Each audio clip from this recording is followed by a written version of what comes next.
there was a patient who was known for his violent outbursts. One day, the patient managed to escape from his room and began to wreak havoc throughout the hospital. The staff tried to subdue him, but he was too strong. Eventually, the patient was cornered in the basement, where he began to chant in a language that nobody understood. Suddenly, the patient's body began to contort and twist in ways that were impossible for a human body. The staff watched in horror as the patient transformed into a creature from another world.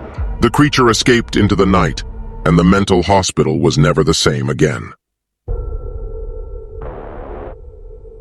In the mental hospital, there was a patient who claimed to be possessed by a demon. The staff didn't believe him and thought he was just suffering from delusions. One night, the patient's screams woke up the entire hospital. When the staff arrived at his room, they found the patient lying on the floor, with his eyes rolled back and his body covered in scratches. The patient had died from unknown causes, and the staff was never able to explain what had happened. The hospital was closed down soon after, and some say that the demon still haunts the abandoned building. There was a nurse who worked in the mental hospital for many years. She was known for being kind and compassionate to the patients, but she had a dark secret.